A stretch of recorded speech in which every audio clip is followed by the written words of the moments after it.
All right, everyone, welcome to our Unboxing Unboxed, an Amazon Unboxed recap webinar, where we're going to be talking about everything that was announced last week at Amazon's Unboxed conference. We did one of these for Accelerate. It went over really well. We also ran out of time to talk about everything. So as people are dropping in here, I'm just going to go ahead and kind of jump right into it, not give too long of an intro to make sure we have time to cover all of the topics that were announced at Unboxed. We will be recording, so you will get a copy of this. You can access it on our YouTube channel, usually about 24 hours later. So if you miss anything, because you've dropped in a little bit later, we'll make sure that you have that available to you. This will be question and answer style. So we are here to talk about anything that you might have heard of that happened at Unboxed. So go ahead and start queuing up those questions now in the Q&A. We will take them as they come in, and we hope to cover every topic from the event. If we don't get to them all, we will be sure to follow up and share some more insights. And if we get through them all really quickly, then we will definitely end this early and give you back some time in your day. So that's kind of the brief overview of exactly what we'll be doing today. And now I want to introduce my co-hosts here. Throw it over first to Alexi, since you were there with me in person at Unboxed. Just give yourself a little intro. Yeah, perfect. My name's Alexi. I am an account director here at AO2 Management. I got to attend last week in New York with Jess. It was a lot of fun. We got to talk to a lot of other agencies and partners that we work with. I've been in this space for a couple of years now. I work a lot behind the scenes with the account managers who oversee our accounts day to day. And then I just help with overall strategy and make sure that we're, working through things that Amazon rolls out, and how can we utilize new tools and things that they have rolled out? How can we use those to benefit our clients? So that's really my main focus. So I'll pass it over to Ed. Hello, everyone. I am Edward. I consider myself an advertising nerd, proudly. Nothing wrong with that. I promise. It is normal for people to say that. I've been in the e-commerce, primarily Amazon space, for about 7 years. I really enjoy focusing on the strategy approach with people, especially with brands, to help get the growth and the reach that they need. And I will say I was living vicariously last week through Alexi and Jess, through their updates on LinkedIn, and also messages as well, to see how things were going. And really wish I was there. Even the great Jeff Cohen said that I should come next year, and I wholeheartedly agree, because I feel like I missed like a huge party, honestly, throughout the whole time. And yeah, I'm just excited to talk about the updates from Unboxed today, because kind of game changer updates, honestly. And I think it's going to shake things up in the advertising world as a whole, honestly. So there being some pioneers in some areas that we'll talk about. For sure. And just to introduce myself briefly, I am Jessica Wright. I work with our clients and all of our partners at AO2 Management, just to make sure that everyone is kind of up to speed on everything new and special that's going on with Amazon. So of course, Unboxed and Amazon Ads is a big part of that. And to get right to what Unboxed is, for any of you joining us today who are not familiar with the Unboxed conference, this is Amazon Ads' flagship event annually to talk about everything new that's going to be unveiled within the next year for Amazon Ads. And so some of these things may be brand new to you. Some may be things that you've kind of seen buzz about, or even maybe participated in a beta, but this is where Amazon typically makes those official announcements about what's going to be happening for the next year. You can attend in person, which Alexi and I did this year, or you can attend virtually and kind of just see things on demand and jump around to different sessions, which I think is also a great way to attend, because you might have access to more sessions than Alexi and I, who are rushing around and trying to like hit all of our meetings and also jump into the sessions that we're most interested in. Unboxed does sell out. So I want to we're a year in advance now, just let everyone know this is an event that has super high demand. So when it's announced next year, if you think you have interest in joining, definitely go and check that out early on, because the tickets will sell out. When you get to Unboxed, the sessions will fill up and they may turn people away. So, just stressing the high demand for this event, and just kind of like reinforcing how innovative and how what a big deal all of the announcements are that they're making at the event.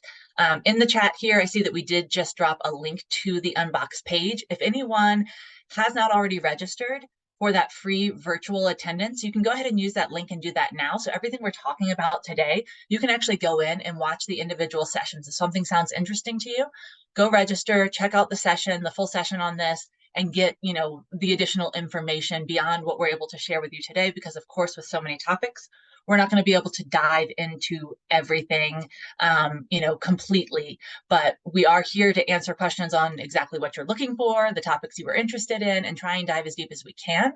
So without further delay, let's go ahead and jump into that so we have time to do as much of that as we can. And first, I think, Ed, I'll throw it over to you as someone who kind of had the opportunity to check it out a little bit more after the fact and across the internet and see some of the different sessions and topics that were offered. What was your number one favorite announcement that came out of unBoxed? What topic do you want to dive into first?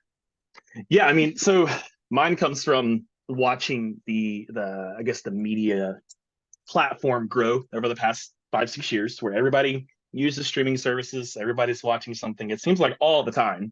But on top of that, a lot of streaming services are getting more placement for ads. Like this doesn't include Netflix, but for instance, Netflix now has a plan where you can pay less and see ads, and it's kind of a trade-off.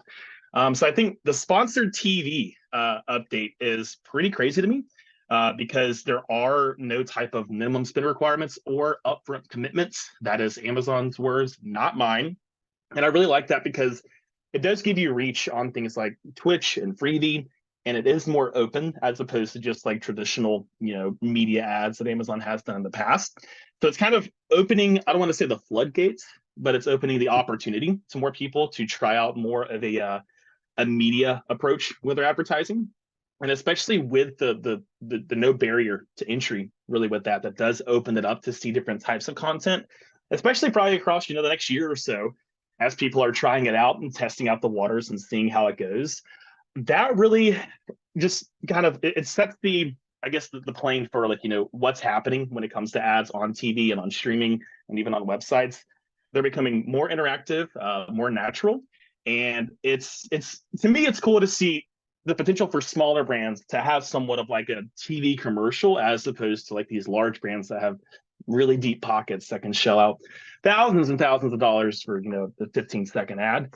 Now you have more control to do that yourself. So that one really stuck out to me. There are the other benefits with the streaming ads and just the ads in general on other platforms, but this one just really stuck out because of the no minimum spend requirements. So I think in the video itself, they like show them making the ad, and it says like, what's your budget? $250 or something like that. So they're not saying you should go in there and spend $5 and see what happens. It may not do the best, but it does open up more potential for people, I think, that haven't had the opportunity to really try out much with video and media.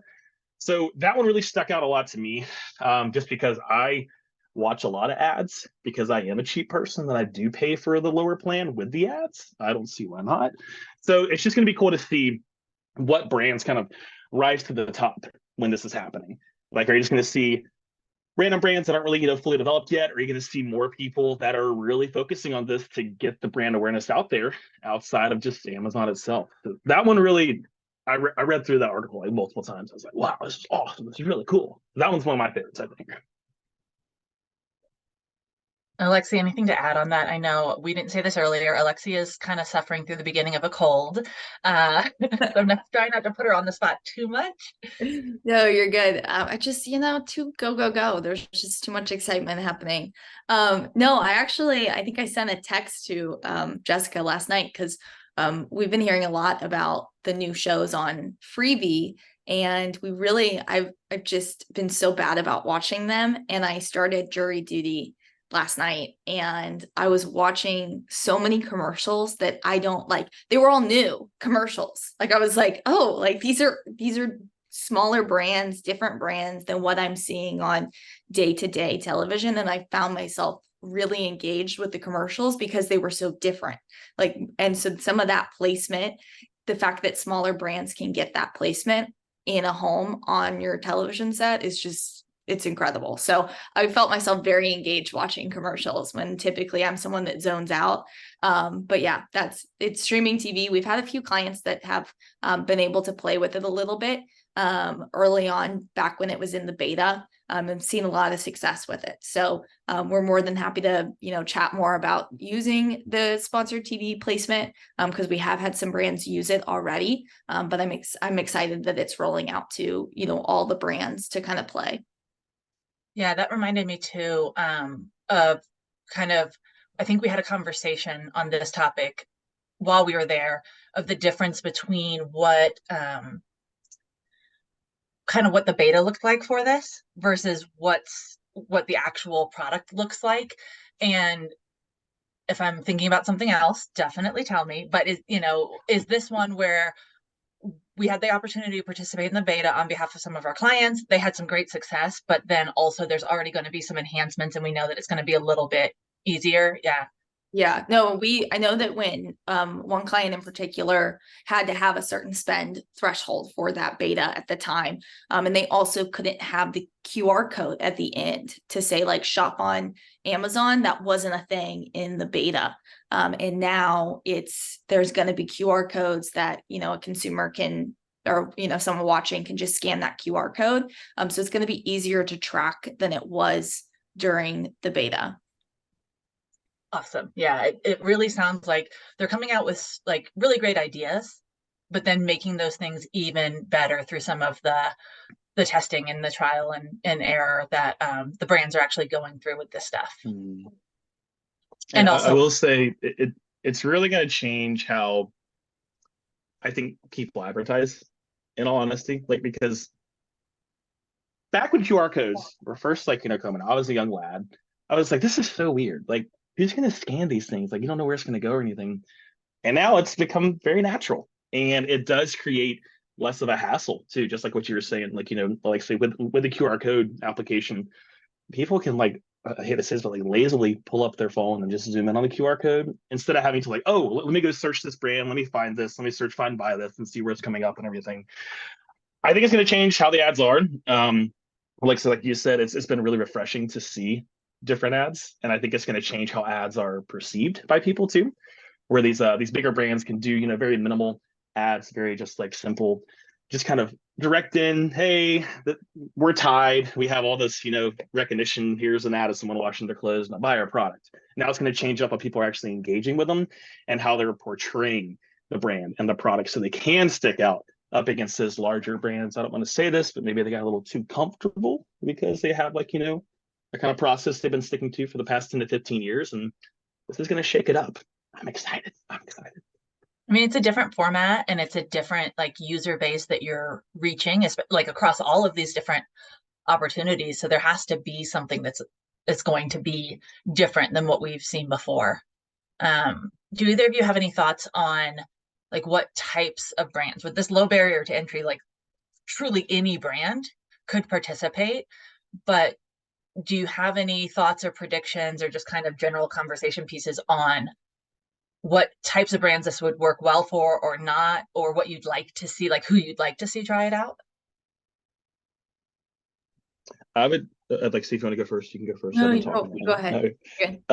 I would say I view this more as a mid-funnel, top-of-funnel ad, where it may not be as much based around the actual conversion of the product. So for me, I would like to see brands that have more of a developed feel and message, especially. So this can be a way to kind of drive people to their store on Amazon, or drive them to one product where they have a family built out, where then that shopper can then dig into the brand more. So I still see this as a good entry point for, I'd say, pretty developed brands. I wouldn't say you have to be the household name to do this, of course, but being able to portray even just your brand theme, your message, who you are, what you stand for, just in that short little ad itself, that can build that brand recognition. So even if someone follows it, they scan the QR code, they go there, and they're like, oh, I'll come back and look at this later. You can then work that into your funnel and do more retargeting and following up and get better placement. So then they start seeing you more, and they're like, oh yeah, I remember seeing this video for this brand when I was watching this show. And that stuck out to me, as opposed to just scrolling through Amazon and seeing thousands of ads where they don't stick out. So I still think it's very brand centric for my part, just because it is a way to show off in a different way, kind of your whole catalog and your whole approach, as opposed to just like a singular product or something. I think that the ones that will benefit a lot from this are the consumable, like whether it's supplements or dog food, dog treats and things that you want people to try for the first time and drive that new to brand, and then they keep coming back to buy. Those are kind of the brands that I see being able to utilize this and put more towards trying to grow that subscribe and save, grow that new to brand, to have that continuous purchase, so that yeah, it's one, it's you spend $100 and you got a couple new customers, but you got a couple new customers for life. So I think driving that customer lifetime value is great. And then items that tend to be more expensive, clients that have or brands that have higher end items, that are able to do very specific audience targeting and drive, those purchases that way. I think that's a really good top of funnel way for those, more higher end products. Higher end products, I think, will do really well with streaming as well. Yeah, absolutely agree. Both of those. Excellent. Excellent points. And that'll be really interesting to see what, especially as like we're going into this Q4 and things are opening up and getting that feedback for it. I know, Alexi, one of your clients that tried this last year did in Q4, and even without the QR code, which makes it a lot easier to track the traffic that came specifically from the ad. They had one of their best Q4, or the best Q4 they've ever had on Amazon. Yeah, no, the best. And like, and that it was not as clear on, we couldn't say A to B, like this spend to sales, like we saw that, but then we saw this general lift across the brand to, they doubled what they did in Q4 running the different ad types that we were including sponsored TV compared to the year before. So you make a lot more of a common correlation, but I'm excited for more of a direct line that this is turning into versus we can Looks assume like maybe it worked. based on all of these adjustments, this is what happened. So, all right, that's great. I've seen quite a few more people drop in, so I just want to quickly remind everyone, if you just joined us, we are recording, so you will get a copy of the recording, usually within about 24 hours. So we'll make sure that you don't miss everything we talked about before you joined us here. And then also, we are taking questions throughout the event. So if there's something specific you heard about from unBoxed that you have questions about, something that we just mentioned here and what we've talked about already that you want some follow-up questions about, go ahead and drop those in the Q&A so we make sure we see those and can answer as we go. Alexi, because you were there in person and kind of got to hear both of the keynotes directly and then attend some of the sessions, any specific themes you saw, coming out of Amazon ads for the next year? Any topics you want to dig into based on that? yeah, I think Jess and I got to attend New Fronts also, which is another Amazon like where they debut a lot of their new tech things back in May. And so some of the themes that kind of we saw then are very similar to what the themes that we saw at unBoxed, officially rolling out a lot more video, a lot more interactive ads, off Amazon placement, these opportunities for brands to get into the homes and get into their consumers' day-to-day lives, I think is such a huge theme that they've developed on the tech side. And now it's becoming in the user interface, and it's becoming just a lot less of a text heavy across the board. I think even from Accelerate, you could see that like Amazon is moving away from heavy text, heavy bullets. Everything is becoming AI generated. Everything is video focused. It's we have a 0.7 second attention span before we're going to decide if something is worth watching or not. That to me is like the biggest theme out of this whole year. And what we're seeing going forward into 2024 is how can brands become more interactive and become more memorable through video and engagement. So I think all of the small thing, little things, big things that they're doing all align with just the fact that humans' attention spans are not what they were. And even with, TikTok and Amazon's talking about moving some stuff vertical, some stuff horizontal when it comes to video. It's just, I'm interested to see how that shapes out as well. Yeah, and coming from someone who does have a unfortunately short attention span, who can't watch the full movie most of the time, it's crazy. Social media in general, it's always in the palm of our hand now, especially. And if it's not in the palm of our hand alone, it's also up on a TV at the same time simultaneously. There's a lot happening, and I think the way people digest media has changed. Like I was kind of saying earlier, but it's become more instant, just like you were saying, Alexi. You just keep on scrolling, keep on going through until you find something that catches you. You stay there for a few seconds and you keep on moving. So I really think Amazon is taking a great step into matching that type of media consumption or content consumption that's become so popular now. TikTok, especially, we talked about that. It's short, quick, kind of just constant hits of dopamine, honestly, just scrolling through everything that you can at once, hoping that you find something that piques your interest. Amazon is kind of just following that as well, and really, I think, becoming pioneers in that space, because there's a lot of other platforms that do take advantage of media, based ads and interactive ads, especially. But it's all happening in a way where it's starting to just feel more natural. That's something I've really noticed about just ads in general for the past 10, 15 years. Is I'm used to it. The ads really stuck out. You could tell they're trying to sell something. Cool. I may buy it. I may not. Now it's just more about the content, about the actual product, how it looks, how people react to it. So it feels more natural to want to buy the product because you feel more engaged with the ad, and it just seems native to what you're already doing. And I'll be honest, sometimes even though I love ads, I look at them all the time. I'll be watching the video, I'll be like, wait a minute, this is eligible for commission, or like this is an ad, this is sponsored.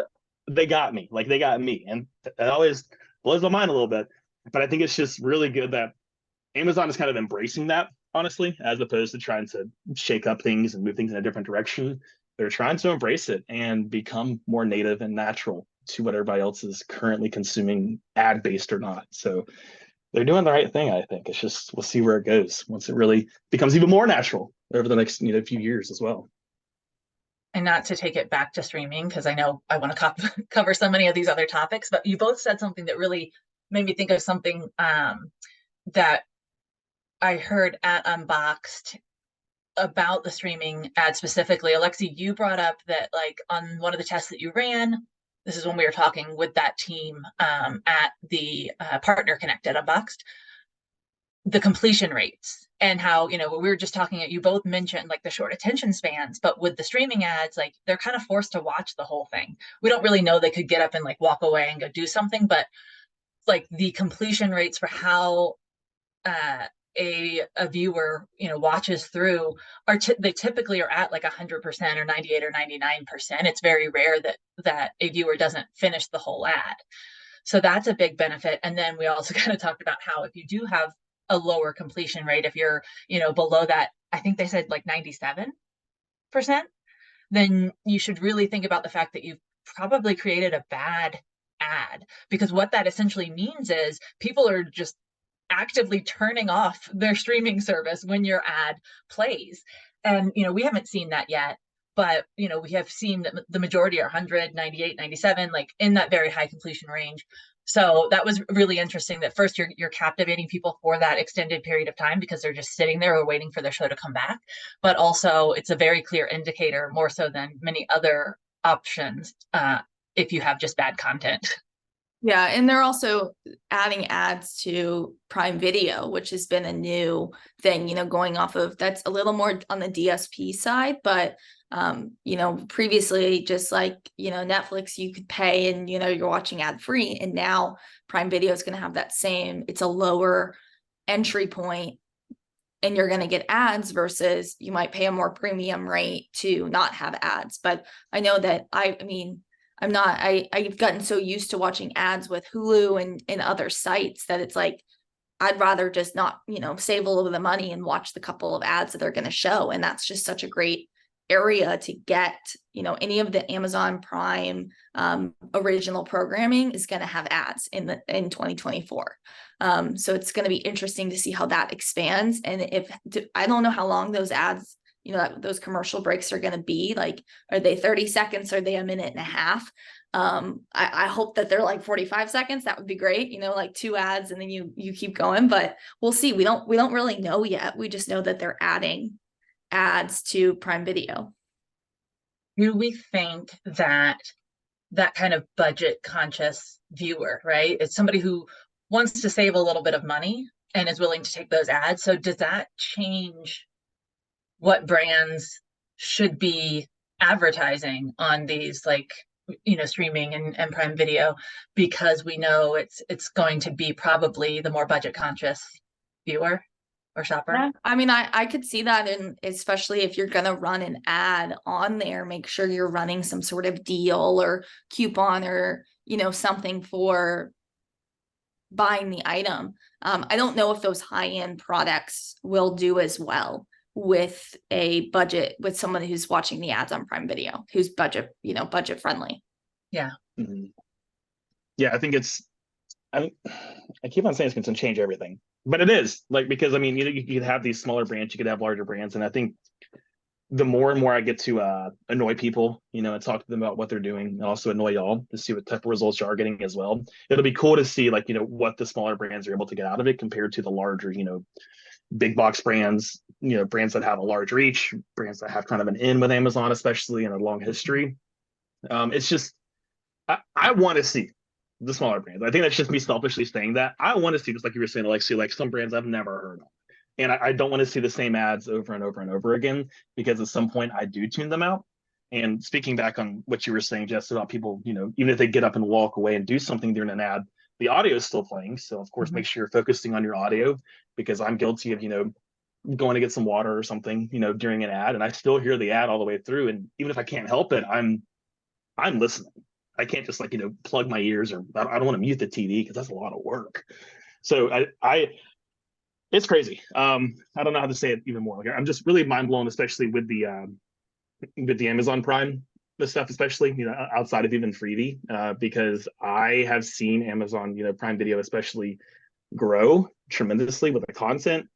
A lot of people are using that more and more and more over the past couple of years, including myself. And the selection has gotten wider. So I wonder how the shift will be from potentially other streaming services over the next few years, as well as a bigger picture for if there's better content, more content coming out on Amazon Prime Video, then there's more ad space. There's more people that you can attempt to buy your product or show it off. And sorry, it's just still, And this is just different all like great. audiences. Yeah, Like, Yeah, there's so many. Yeah, exactly. Because there's so many different things out there, so many different categories and genres that you can really see the results from. And it just, like back in the day, like Blade Runner and stuff, with all the ads all over the place, that was like very futuristic. And now it really is just like more and more natural, just part of the infrastructure and the ecosystem around you. Is like, oh yeah, it's just an ad, it's cool. I like that brand, actually. I've actually bought from them before. I actually enjoy that brand. So I think it will also build that the brand connection through video as well, because people will see the ads even afterwards and tell people about it. Like, oh yeah, like I actually bought that product, because people watching TV, watching shows together as well. That starts that conversation, as opposed to being solo, just scrolling through Amazon, just killing time in between, it's a lunch break or something, just seeing where you can spend your money. Yeah, I think you said something that reminded me of one stat that I jotted down. I think you were just talking about, like, the expansion of different content and different audiences. And something I did write down from the event was Prime Video ads currently, the reach from the data they've collected, it's 115 plus million monthly watches. So that's like a lot of people that you can reach through, utilizing ads on Prime Video. It's huge. And just even the original content they've been creating well, because other platforms are making original movies, original shows and things. Yeah, it's just going to keep on expanding. It's going to be more natural, and everybody's moving further and further away. I hate to say it, from traditional cable, traditional digital TV packages and such, where they're doing the a la carte of different packages of different streaming. And Amazon is one of the ones that really does stick out, because hey, you pay for Prime just to get items in 2 days. Guess what? You get all these movies and TV shows as well. But little do you know, we're going to advertise those products that you get 2 days shipping on the videos that you're watching. It's really cool that it's all in like the same ecosystem. I really enjoy that. The one really interesting thing also that came out of this topic for me, and it is through a couple of other, I think, things that were announced, is the audience-based creative. And I don't know, I'm just throwing this out there. If neither one of you are like familiar with it or comfortable speaking on it, it's fine. I just wanted to bring it up for 2 reasons. One, it's another stat that I jotted down, which is using audience-based creative leads to a 28% conversion increase just because you are targeting whoever you're trying to target. I don't think there was a session on this specifically, so it's okay if you don't have like anything to say, but the main reason I wanted to bring it up is because we all know how much Amazon loves their abbreviations and acronyms. And this is a new one that was introduced that for some reason just really tickled me. So audience-based creative is ABC. So that's something you're going to start hearing now in the Amazon ads world as you're working with us or your provider, or you're serving these things yourselves. ABC, that's what it means. And I just love every time they introduce a new and truly like a net new abbreviation, because so many times Amazon reuses things, and I just think ABC is so cute. So that's what I have to contribute to this conversation. 38% increase in conversion when you're using that. And then, it's just a cute acronym, but anybody have anything actually around what's going on with that? Or is that something we need to kind of dig into a little bit more and provide some feedback to our viewers later? I think we need to dig in more. It was one of those they touched on, and I sat through a few of the streaming and Prime Video, overviews that they did, like a few of the sessions. But a lot was focused on the different audience involved with like Thursday Night Football versus Lifetime versus A&E, and having different creatives for those different audiences and what they saw in each of those buckets. So I think we need to do some more digging, because I don't have the exact, like, here's an example of, what did really well versus this other one that did. But yeah, I think we need to circle back about it. Okay, yeah, I think that makes sense, because there wasn't a specific session on it. So I think there's probably a lot of development to come. Edward, did you have something to add? I applaud Amazon for focusing on that now, as opposed to just running one ad to everybody in the world and hoping that it works out. Having more of an audience creative that kind of panders to them more is cool. Like, it shows more dedication and thought behind the actual creative in the ad itself, as opposed to just like a blanket statement that you're going to put out there and hope that it does well. And it does allow you to kind of play with the creative to see how it responds, I think, with other, categories and people and genres of, things. So that I like it. I do want to learn more about it, because I think it's time ads get a little more, specific about who they're going after, and not just more of a blanket. So yeah, we'll see what comes from that. But it's something else. Let me say it again. It's pretty cool and exciting, honestly. So I always do that. Like, this is a really big deal. That's kind of like my go-to. Your big and your exciting thing is like, that's me with like, guys, this is a really big deal. You need to pay attention. So you'll probably hear me say that a couple times throughout the rest of this. So anybody who might be interested, if you really, we're going to dig into it anyways, just for our own knowledge and see what additional information Amazon is putting out post unboxed. But if you are specifically interested in learning more about the audience-based creative, go ahead and just drop a note in the chat.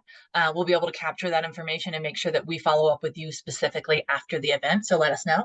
And then this is also a good time for me just to remind everyone again, we are taking questions for anybody who has joined us a little bit late. We're taking questions throughout the event. So if there's something specific for unboxed you want to learn about, or something that we've said already you want more information on other than audience-based creative, go ahead and drop your questions in the Q&A.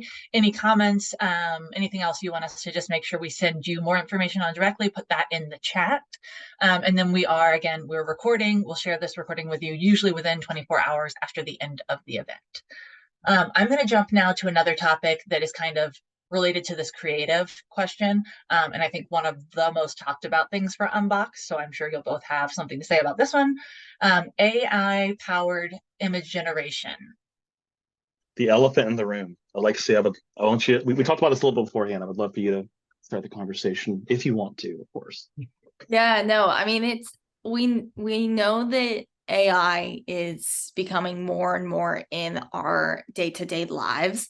And so the fact that Amazon is embracing it and utilizing AI to help brands, come up with new sponsor brand headline images, new images for their product detail pages. I think they talked a lot more about the image side of AI that you could type in.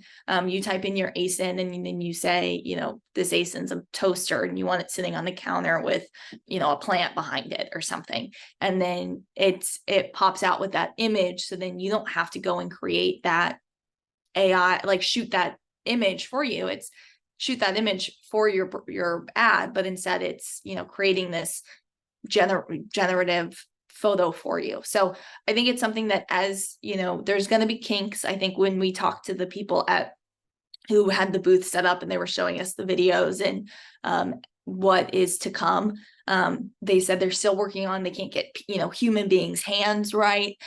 You know, there's like, you know, just like anything else new with AI, they're struggling a little bit on humans and a little bit with pets on, you know, getting them laid out right. So it looks realistic, but anything that's stagnant, chairs, desks, things like that, are pretty clean. And I think Jess just dropped in the blog about it. But I'm excited to see brands utilizing this and see if it increases engagement by, you know, a cheaper way to create new images than going out and shooting it yourself.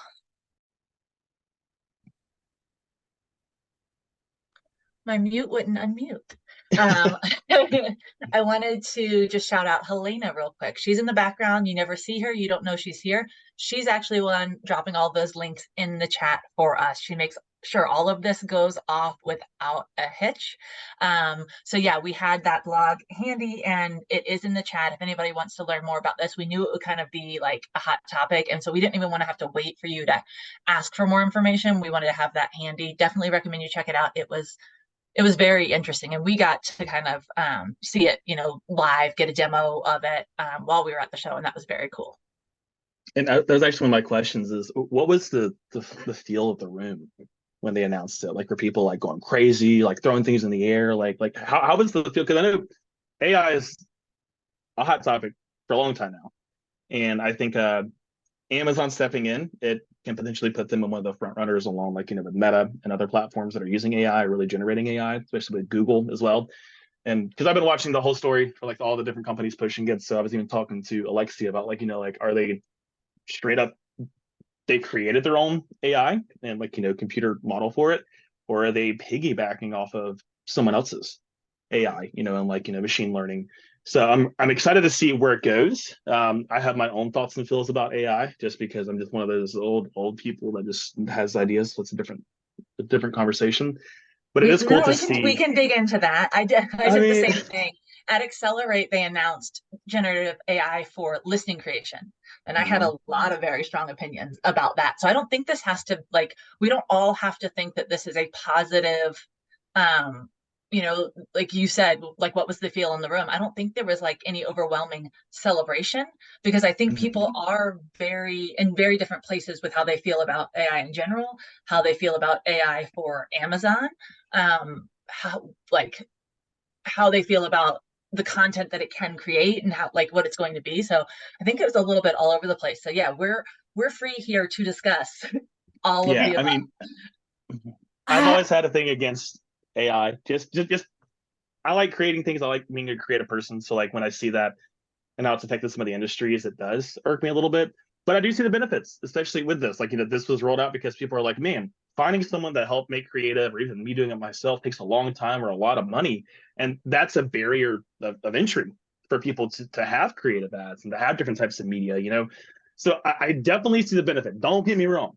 I will always be positive about things. But on the other hand, I never want AI to make us stray further from human nature and just who we are as people, honestly.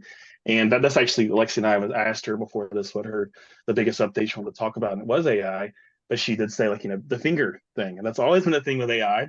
There's actually been people that have made signs for their actual, you know, brick and mortar businesses using AI, and on the AI sign that's professionally made, people have, you know, 10 fingers on one hand sometimes. So I do like it for the idea of, like, you know, putting it on a counter, like you were saying, or like, see, or like how they have in the article, they have the item, you can change the background, put something on a beach or something like that. That seems more applicable to me. But whenever you get the human element involved in the actual creative, that's where it seems weirder to me.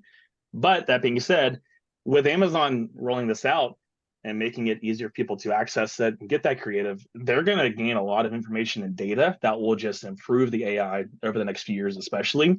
So they could actually even do, in theory, more improvements on their actual basis of AI faster than some of these other companies, because of the numerous amounts of people that are just trying to get out there and seeing the ads, and then by getting the response back from the actual shoppers about the AI generation for the ad, they can start learning what does best or what doesn't do best. So it could shorten the time for the actual creation as well, even more going forward.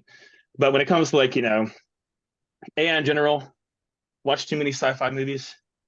I am a sci-fi guy, dystopian type stuff. So I understand the fear. I see it, but I do understand the kind of the necessity of it, just because, especially what's happening with more people coming to Amazon, more people selling, more people trying to get in there. That barrier to entry gets harder and harder to get over because so many other people are doing creative. They have people on their team. They're making these awesome ads. So it does give, I would say, like, the less fortunate with the actual team base behind them or the deeper pockets to get the creative out there. But still, I think until my last days, I will be one of the guys who's like, AI, like, yeah, I know about it. Like I'm just one of those guys. And it's always even Chase and I, we would talk about it all the time. Chase is pro and I'm anti most of the time. So it gets some heated arguments sometimes, but they're good educational arguments, I promise. Yeah, I wonder, and I think this question's been answered. Both you kind of mentioned something about it, and like generally in conversations, I think most people are of the same mindset, whether they're pro or anti AI. What does it mean for someone like AO2, an organization who, like, our main priority is working with the advertisers, but kind of being that source that makes sure that all of this stuff is like created and provided for them so they don't have to do the work. And then we look at AI and we're like, well, they can come in and do it for us. And then where does that leave us as an organization? Is there still space for the agencies and service providers alongside of AI tools? I think too with any of the AI, I think it does lower that cost to enter, and like you're able to, it's the same when Amazon rolled out when they would make videos for an advertiser, so that you could test video before you committed to making your own.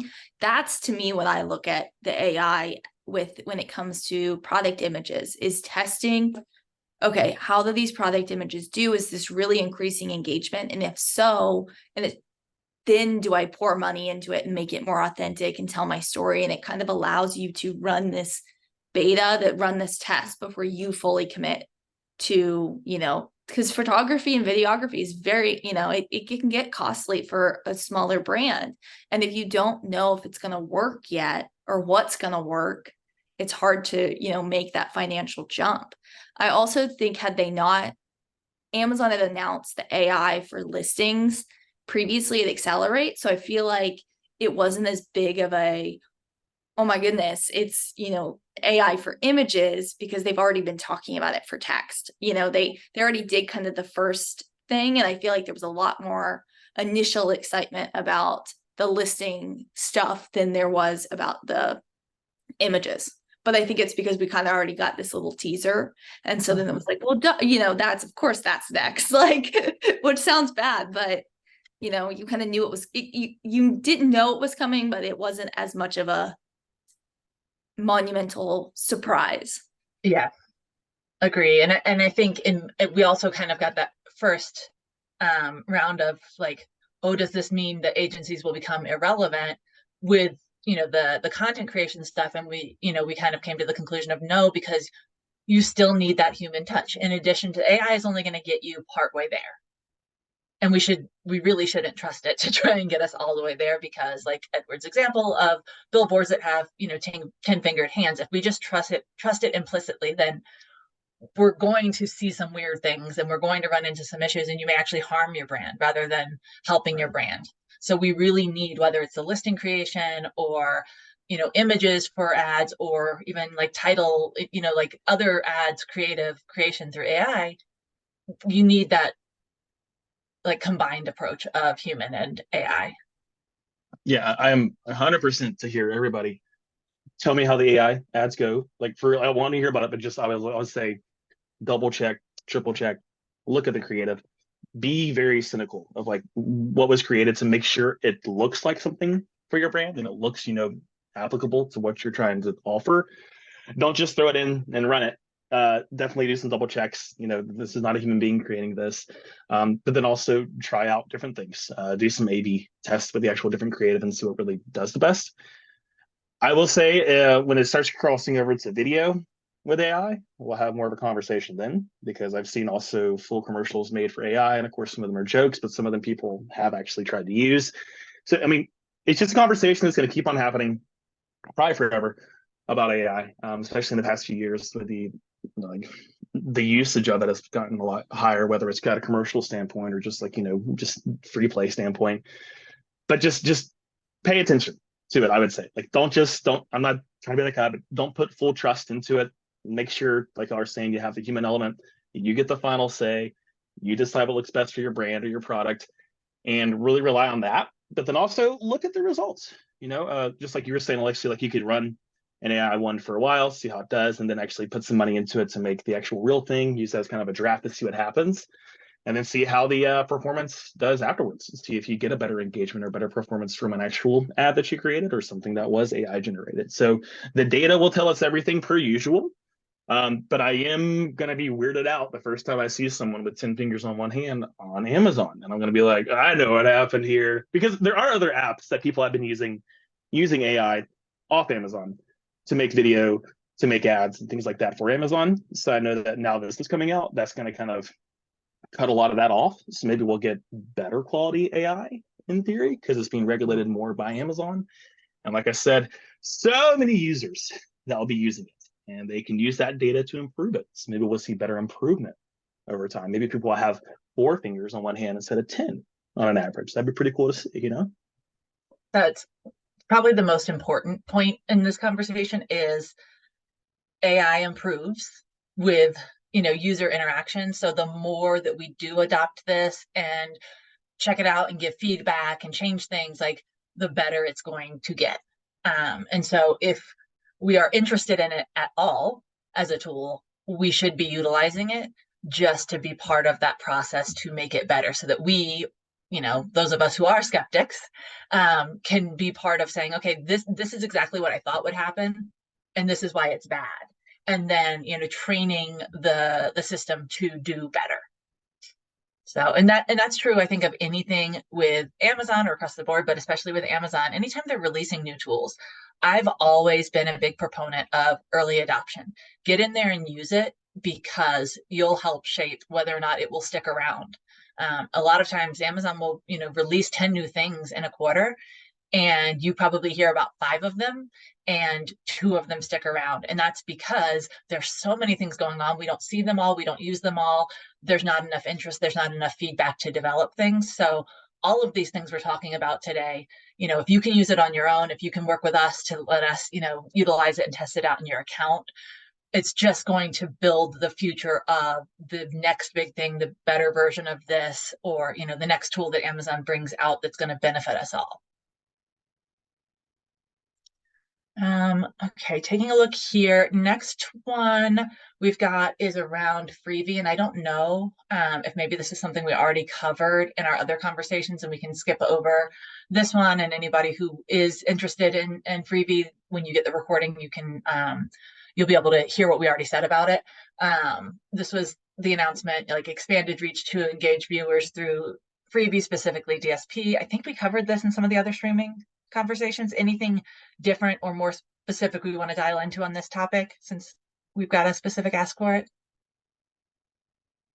No, I mean, a lot of the other updates that we'll run through in the last few minutes are on more on the DSP, which you've got to have an agency like AO2 Management. We're able to run DSP for our clients.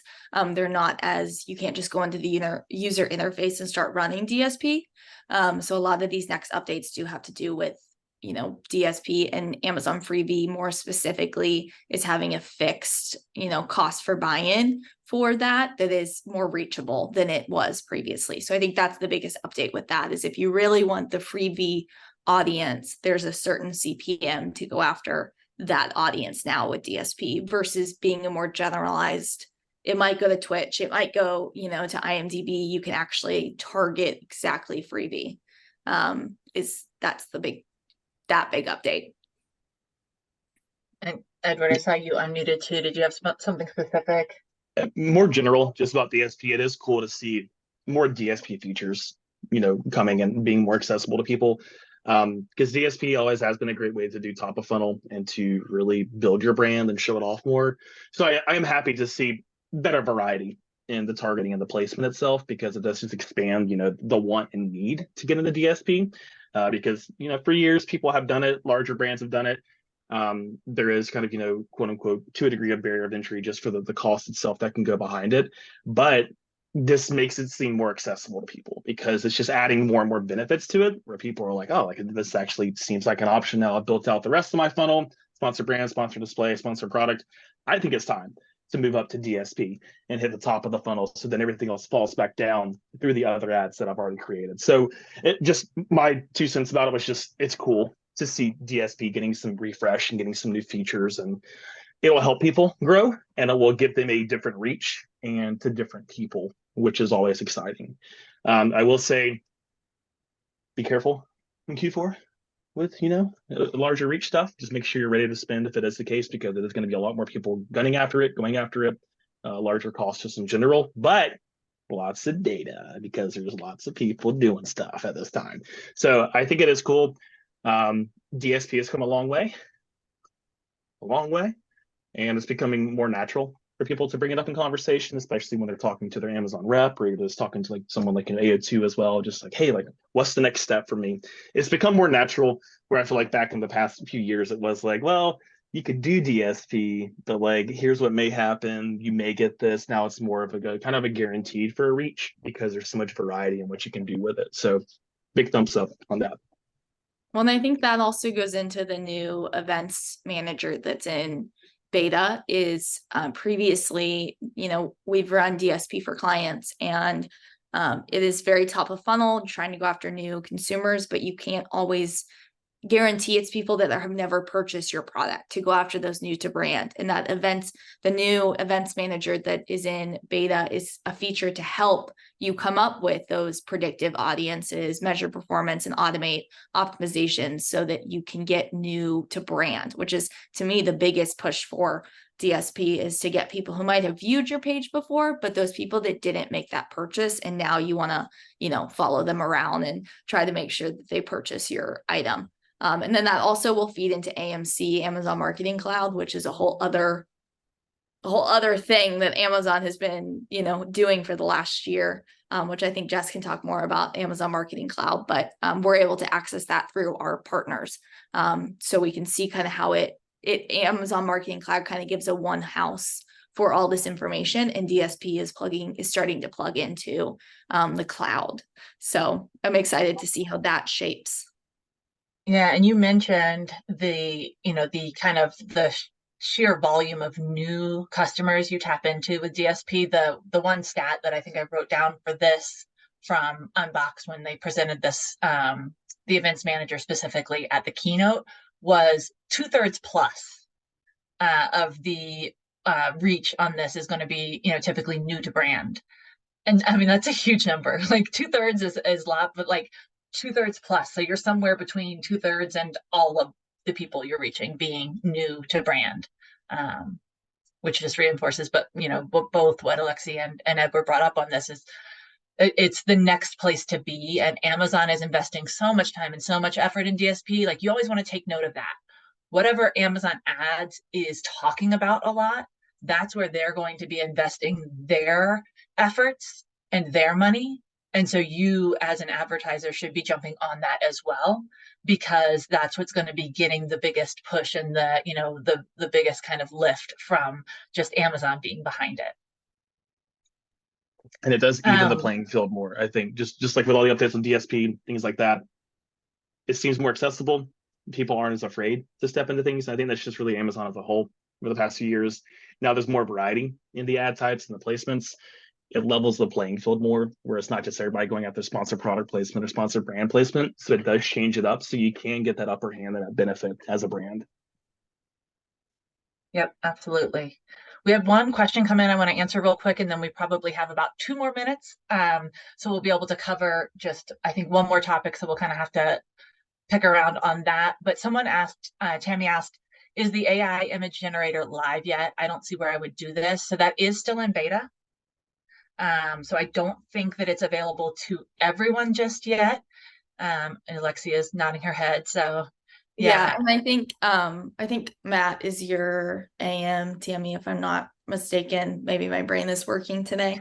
But we're monitoring all the accounts and seeing when, oh yeah, yes, he is. Good. And Matt is here watching. I'll call him out on that too. Matt's here watching, so he sees this.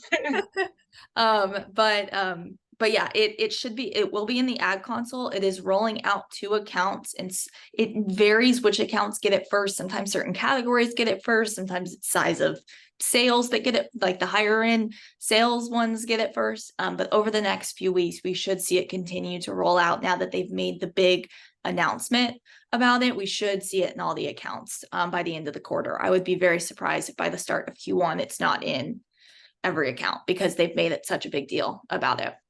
And if there is an advertising executive that's in charge of this account, we can also make an extra push for that to see if there's room to get you in sooner. So we can take a look at that as well.